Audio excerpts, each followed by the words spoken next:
જય શ્રી કૃષ્ણ મિત્રો, ઉત્સવનો મહિમા ચેનલમાં આપનું સ્વાગત છે. મિત્રો, હોળાષ્ટક એટલે હોળી પહેલાંના 8 દિવસ.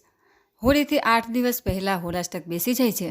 હોળાષ્ટકના 8 દિવસ દરમિયાન કોઈ પણ પ્રકારના શુભ કે સારા કાર્ય કરવામાં આવતા નથી. હોળાષ્ટક ફાગણ મહિનાના શુક્લ પક્ષની અષ્ટમી તિથિથી શરૂ થાય છે, જે પૂર્ણિમાને દિવસે સમાપ્ત થાય છે.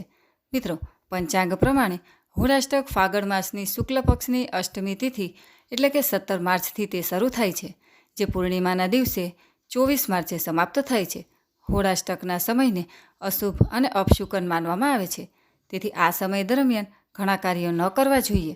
જેમ કે આપણા ધર્મશાસ્ત્ર અનુસાર હોળાષ્ટક વખતે હિન્દુ ધર્મમાં જણાવવામાં આવ્યું છે કે 16 સંસ્કાર સહિત કોઈ પણ શુભ કાર્ય કરવું ન જોઈએ, જેમ કે લગ્ન, સગાઈ, મુંડન, નામકરણ વગેરે.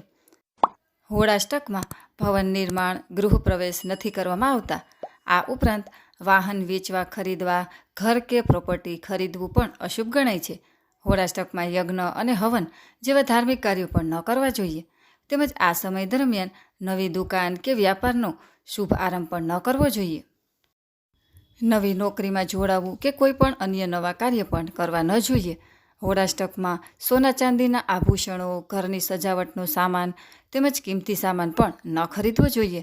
મિત્રો, આ બાબતો તો હોળાષ્ટકમાં શું ન કરવું જોઈએ તેના વિશેની હતી, પરંતુ હોળાષ્ટકમાં શું કરવું જોઈએ તેના વિશે વાત કરીએ તો હોળાષ્ટકના દિવસોમાં જપ, તપ અને દાન પુણ્ય કરવા જોઈએ.